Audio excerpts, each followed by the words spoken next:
Are you able to see my screen? Yes, perfect. Okay, everyone, you've gone through this. You know the work. My role here is, first of all, number one, all the questions that you have. This is a collaboration session. It's not a one-man show. You have enough material.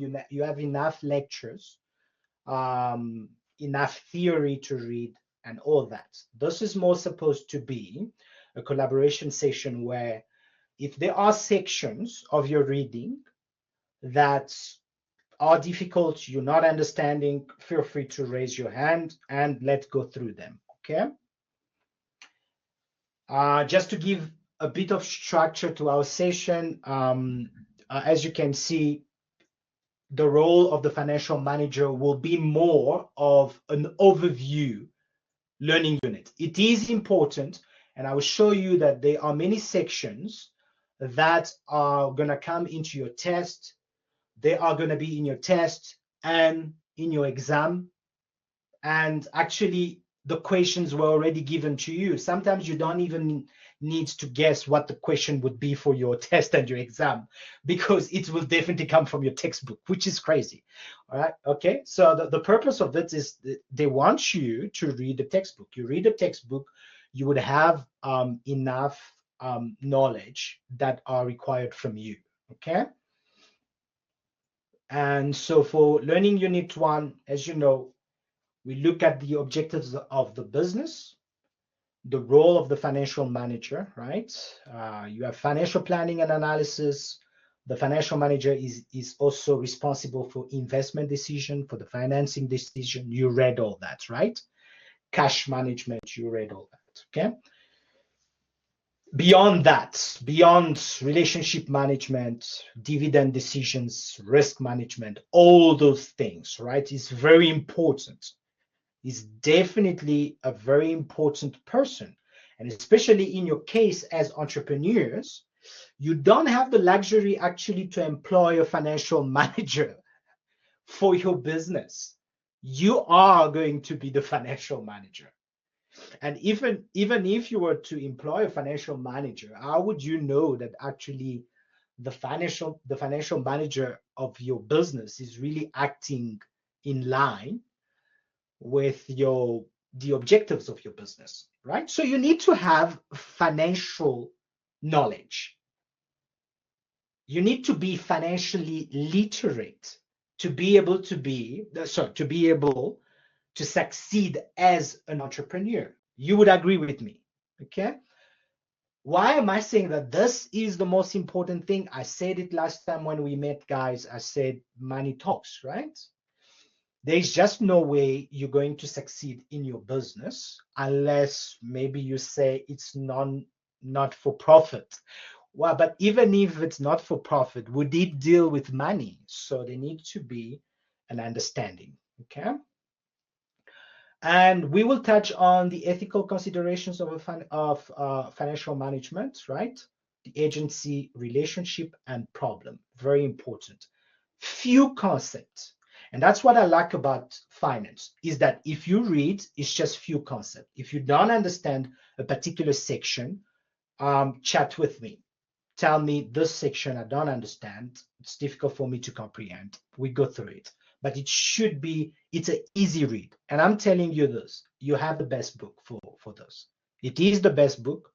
Don't be fooled by it. But obviously, it's to be taken step by step. You need to follow the instruction. You need to walk the journey. And I'm assure you that by the end of the semester, you will be on another level when it comes to finance. Trust me. So my best student in semester 1 started really struggling with numbers. I wish she was here. I wish she was here. She was the only distinction for the exam. And so this lady started very slow. For the first test, she didn't have a distinction. She was very sad about that. The second test, she did the best. She nearly got a distinction, but she didn't get the distinction. And guess what? She was the only distinction for the final exam. And I told her this, you don't need to worry about the distinction for the test. You need to do very well. Make sure you do in your 70s. What you're doing is that you are just assuring yourself that you're going to pass at the end of the semester. But definitely the minimum you should get 70 for your test 1, test 2. Please go in the 70s, right?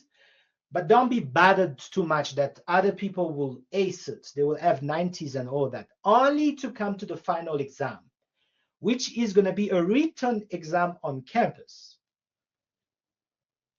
And yeah, it's a nightmare. So guys, I know sometimes people have valid reasons, right? They have never written such an exam before. And I understand you can come to the exam and yeah, you underperform. That's why all the work that you did in the semester will come and rescue you. So I trust, guys, this is really clear. So you won't be disappointed in the end because you'll pass the module. And some people, the minimum you could get for a pass is 30% for the exam. You would be surprised that people don't even meet that minimum of 30% for an exam. That's how bad it is. So my thing is that don't laugh at me. Don't think that I'm joking or, just be on the safe side. Everything you're doing for now, be on the safe side. Take this module serious. Engage enough. Work enough. In the end, there is just no way. I've not seen a serious student failing this module. I can swear. For the past 4 years, I've not seen a serious student failing this module. I trust that that is clear. It's impossible. It's impossible to have a serious student who's failing the module, even if you do bad in your exam. Is that clear, guys? Just let me hear from you, right? It's not a one-man show here. Are we clear? Do we have a contract between us? Crystal clear? Yeah. So don't worry. I don't want to hear from you guys things like, oh, but sir, I'm so scared. You're not going to fail this module if you are sticking with me, if you are sticking with the schedule that we have, with the calendar that we have. You are not going to fail. Take that away from your mind. But listen, if you are the kind of person when your lecturer tells you, please focus on this week, and you're like, oh, whatever.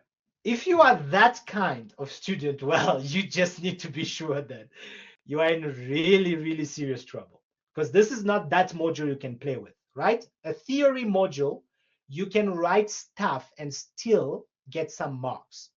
Numbers won't lie.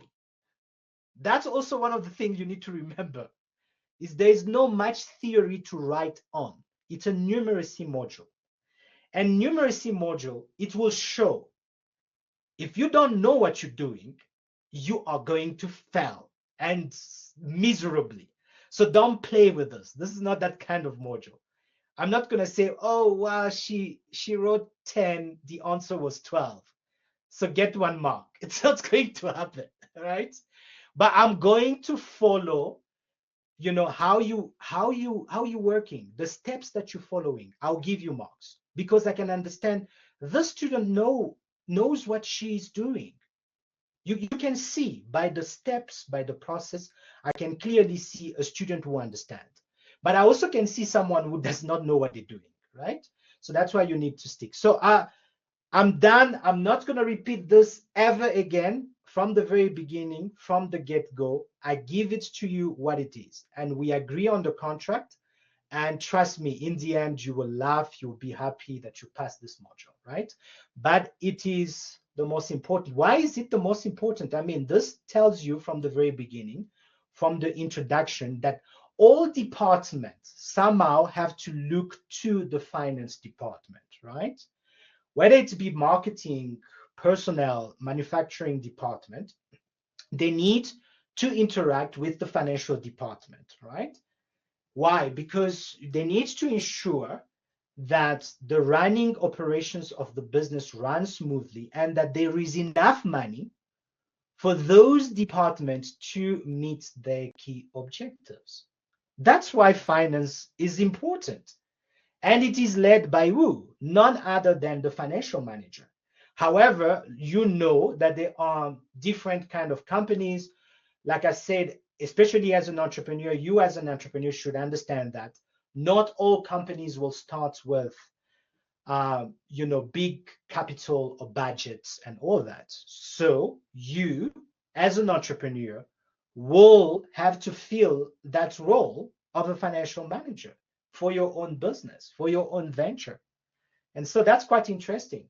And so this financial literacy we're giving you would be that, right? But we do agree from the get-go that the purpose of financial management, the function itself, which is to initiate, consider, and manage the areas of financing on behalf of the business. So everything money is covered by the financial management, right? Or the financial management. It is the backbone of the organization.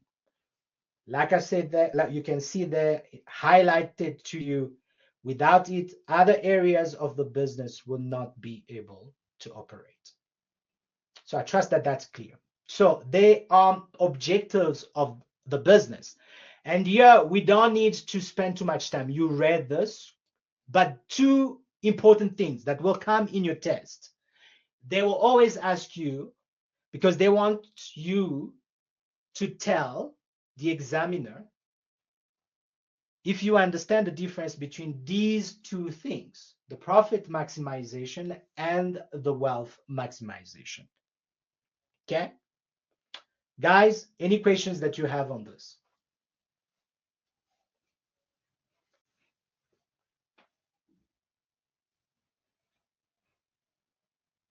Any questions before we move on? Nope, all good, right. Okay, so you know by what you read and by previous lectures that I sent you that the purpose, the ultimate purpose is the wealth maximization, right? Sort of saying it doesn't mean that profit maximization is not a good objective, but it's not the ultimate objective, right? Because you can focus on profit maximization at the expense of the company. You see, you can maximize your profits today or this year because it's so limited in time and scope. But I always give, you heard me in the lecture talking about, giving the example of Facebook.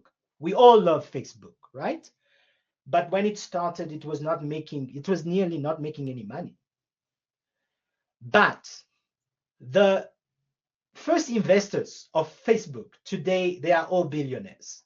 Isn't that surprising? Isn't that amazing? Okay, because Facebook as a company and all the tech companies or all the big corporations that you have focus on wealth maximization, which is in the long term. All right. Okay, so this is clear. EPS, do you guys understand what it is? When you say EPS. So let's start with our quick polls. Every time I say, do you know EPS, please write there in the chat what is EPS so that I can move on, because I'll be reassured that you understand what it is. EPS, guys, quickly.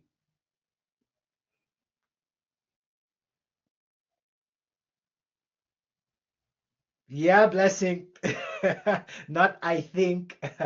It's definitely earning per share. Well done, Lara. Well done, Shreya. Guys, just play the game. It's just for me to confirm that you guys read and you understand. Exactly. Well done, Jeremy. Right. So it is earning per share, right?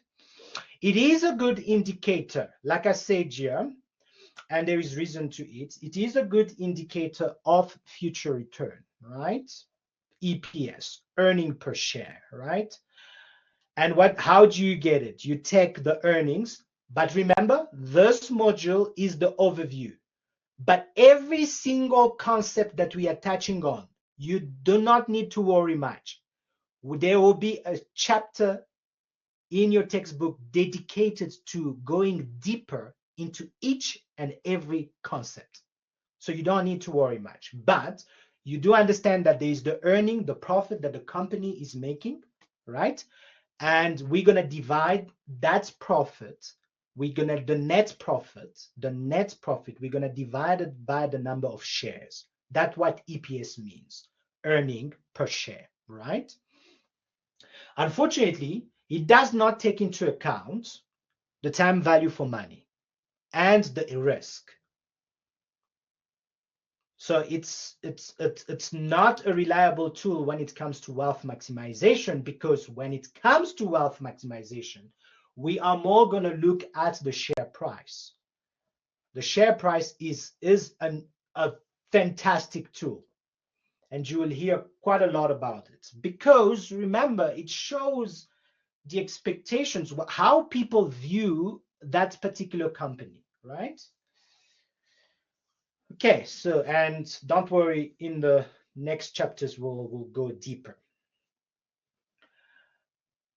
Right, so moving on. This is an example that you read. It's an example of a company just like any other company out there that would like to grow, right? And one of the ways to grow the company would be to increase the sales growth, right? Selling more, increasing the operating leverage. When we talk about operating leverage, we are talking about making sure that our costs are under control. Our operating costs are under control. Okay? So, what would be, for example, anyone who is in business at the moment, anyone who is an entrepreneur who's doing their own business, just write down what your business is. I will use examples from there so that you can clearly understand and apply it to your business.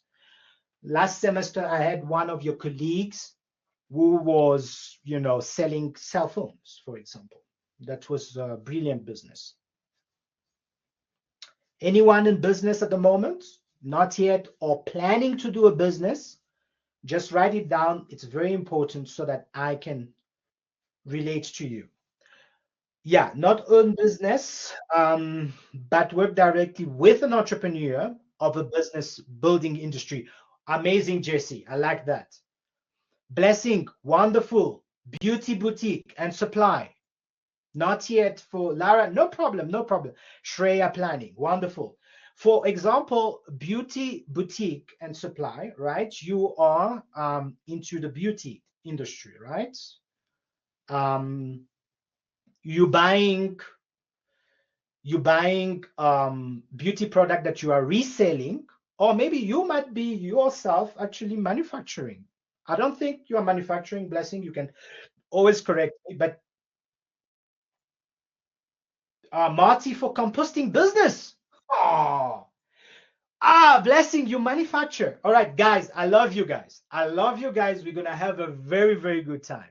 And please always remind me when we have our collab session again, so that my application be on point and so that we can deal about real life. Okay. So yes. So Blessing, if you're manufacturing, then you need to buy the product that you need. So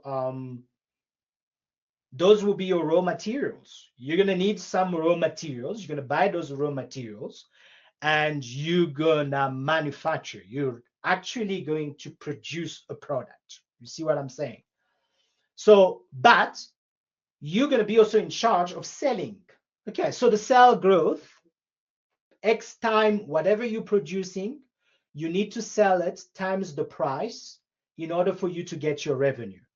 So if I'm correct, you can always correct me. Blessing, you're going to get your revenue from selling the product that you are manufacturing. for Marty, working with composting business, composting, Marty, do you sell them? Yeah, I'm correct with regard to blessing. Yeah, I'm happy. Of course, I'm correct. Marty, do you sell the composting product?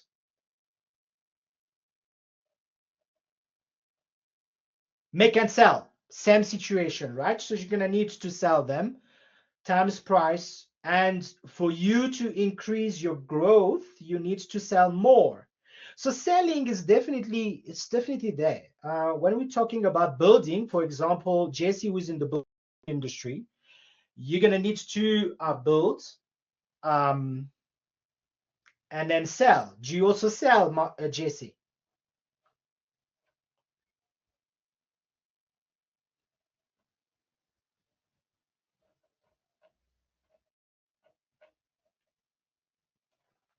Ah, perfect, perfect. Yeah, no problem. Oh, so I understand now. Okay, wonderful. So concrete bricks, JC, for example, her business, they make it and they sell it. So you need, if you want to increase, for example, the example that you have here, 4% growth, you will need to sell more.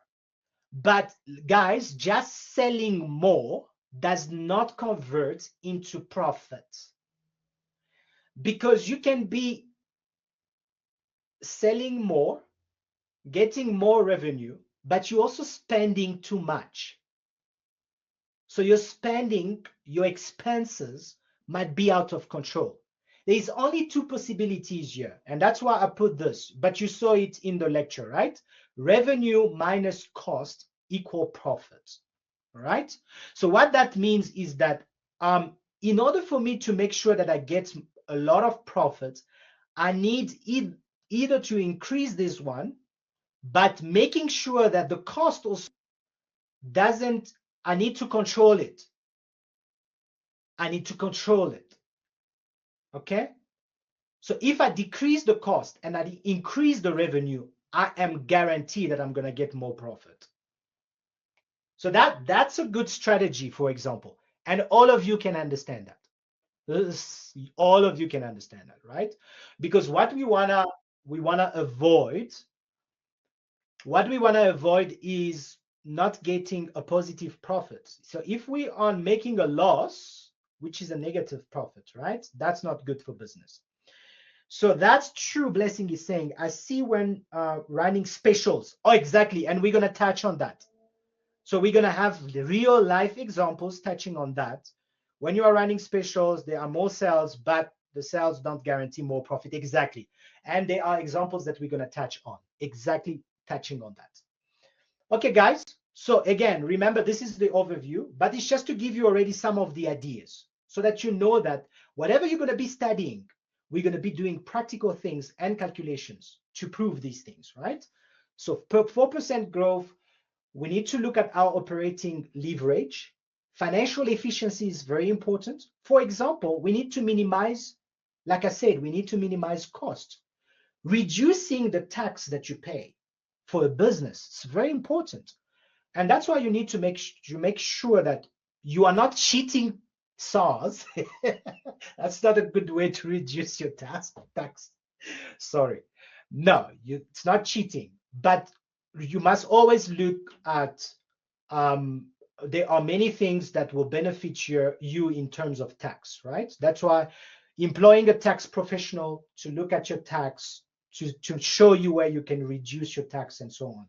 Okay, there are so many things out there to help also small businesses so that you don't waste, you don't pay as much tax as other companies, right? So very important. What else can I touch on? So if you're doing these things, cash flow growth, making sure that you grow, the point of all this is to focus on the return. And look at the arrow here to focus on the return. It's increasing your APS. Obviously, your APS means that if I increase the profit that I'm getting, the net profit means that after I've deducted all the expenses, if I'm able to increase the EPS, That means that I'm growing the earning per share, right? That's good. That's a good thing. So one term here, I don't know, nobody asked the question for this, but maybe increasing operating leverage could be by decreasing the cost of sales and the operating expenses. We will cover more of that, but cost of sales is, for example, for Blessing, she's going to need to buy the raw material. So that is a cost of sales. Okay? Operating expenses could be, for example, she needs to pay the salaries of people. That's an operating expense. I hope that these two examples, all of you can relate, right? To operate the business, I need to pay rent for my business. It's an operating expense. But we will show the nuance. Sometimes because the operating expense should be in the short term. But let's say you sign a rental agreement. I think who would be in that case maybe? Jesse could be in that case with our building business. Maybe you are signing a rent for 5 years. So that is long term. That kind of rent, for you to consider it as an operating expense, you have to divide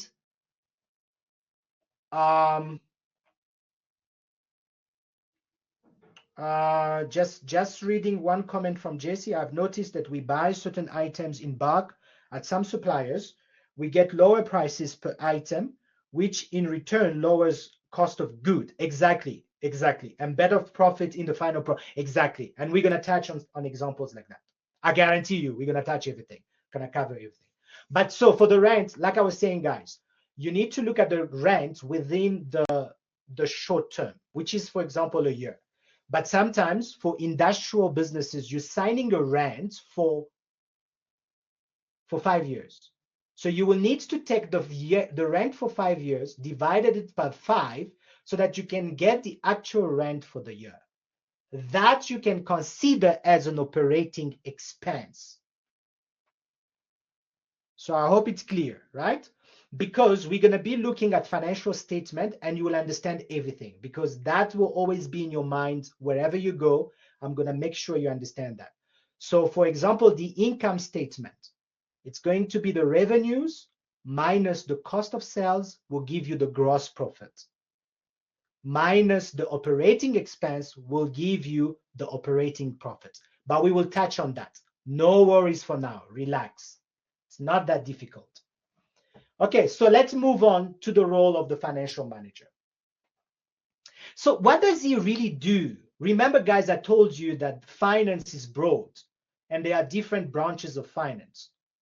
And you remember them: investment, financing, and the management of accounts. What is that management of accounts? What is it called? You know it, accounting. Okay? So accounting is a branch of finance. Investment is a branch of finance. Financing is a branch of finance. In other words, that's what we're saying here. When you're looking at the role of the financial manager, he needs to understand all these things. So his primary focus is going to be on the acquisition, financing, and management of assets. Isn't that interesting? Management of assets. You could say accounting, the financing of those assets. How are we going to finance those assets? And which asset are we going to invest in? I hope that this is clear to you now, right?